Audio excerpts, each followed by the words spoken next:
કારણ કે આજ શીંગું ખાઈ ખાઈને ગાયું ધરાઈ રહી મદે એવી હદ કરીને આજ તો અમારે એક ગાને બધો ગલોફો હોજવાડી દીધો આ બધો અમારે મુરલી ગાને આજ મદે ગલોફો હોજાડી દીધો જો આ બધું હોજી ગયું આ બાજુ દેખાડ તો ખરી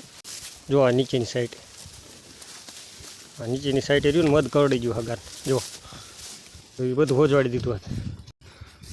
જો કે મધ ગાયું ને કરડે એટલે જાજુ ભાગ તો હોજો ન સડે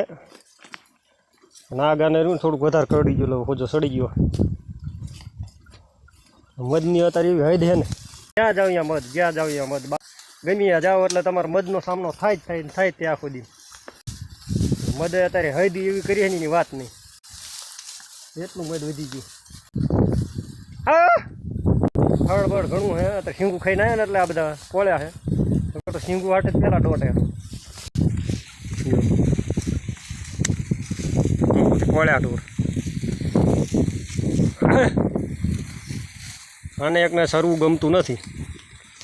કારણ કે થોડીક માખ્યું વધારે કરડી જાય છે ને તમોરલી માખ્યું કરડી જાય ને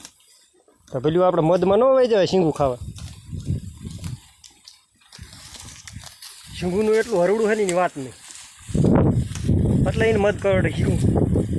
શીંગું ભાળે નથી બાવળીઓ ભાળે એટલે ડોટ જ મૂકે સીધું પછી એમાં ફલન પછી હોય માખ્યું એમ જ નહીં મને માથા મારે તો આપણે પહેલાં ન જવાય ને પેલી હે પહેલાં ન જવાય ને મધ હે જોઈને પહેલાં આપણે શીંગું ખબર એનો મારામાં જ ખાઈ થાય મધ કરડી ગયું અત્યારે પાણીના ખાડે જાઓ ને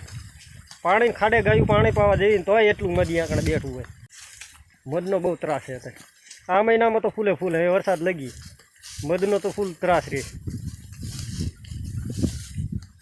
હા તો પાડ્યું હોય એ બીજું વહીનું અડધા લાગે અડધા તો શી ખબર ઓલકો નીકળી ગયા લાગે હાગે આગા જતા ને ઓરા પાડજો કેટલા વાગ્યા હે 11 વાગ્યા 8 મિનિટ થાય ગયું ઘણો ટાઈમ હા લ્યા ક્યાં બાજતા છે યાર હા મારે ઓલી રહ્યું ને એ તો અમારે કાવેરી રહી ને તો બહુ ખરાબ જો બાજો મળી કાં માથાની ભટકા નહીં ને તો માઇકેટ રહીને પહોંચી જાય એટલે એ ભાગે કાવેરી ને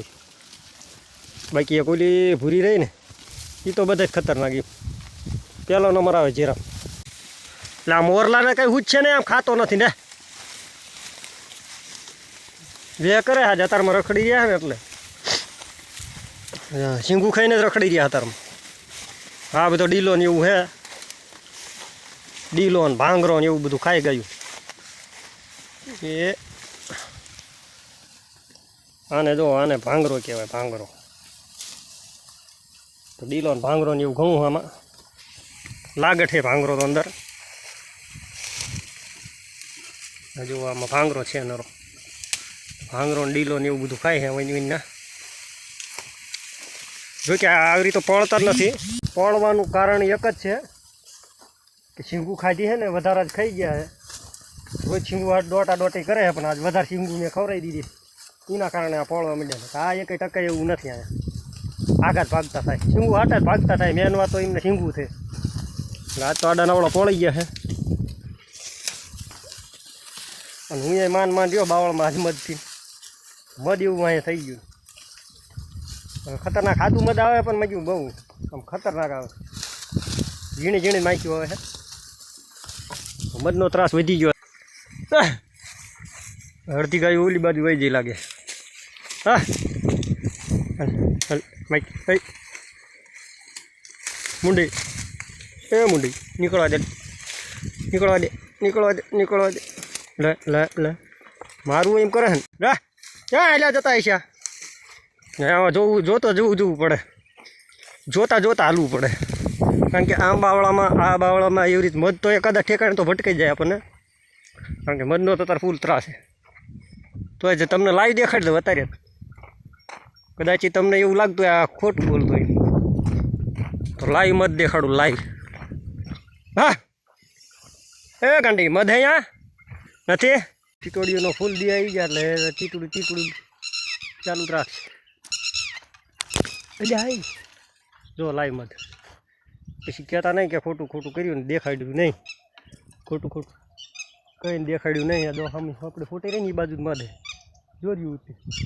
બાકી એની અત્યારે સહેજ હળી કરી હોય ને સહેજ મોબાઈલ લેવા આપણે ન રહી એવું હોય થાય એટલે આમનો ત્રાસ ફૂલ વધી ગયો હે થોડુંક ઝૂમ કરીને બતાવે દેખાડું પછી હજી ઘડી આપણે નહીં ઉભા રહીએ જોવા અડધું ખાલી અને અડધું ભર્યું છે આવા મધનો એવો ત્રાસ ને અહીંયા ગાયું આવે એટલે શીંગું ખાવા અહીંયા શીંગું ખાવા આવે એટલે આ ઉપર તો હલવાનું જ છે આ ઉપર હલવાનું છે ભાઈ એ આપણે અહીંયા થવાનું છે એ નહીં કીધે આ મધનો ત્રાસ બહુ વધી ગયો હતો અહીં હબકાઈ પાછાને આપણને અહીંયા લાલ કરી નાખે ઘરે ન ઓળખે એવા કરી નાખે આ મધ રહ્યા ને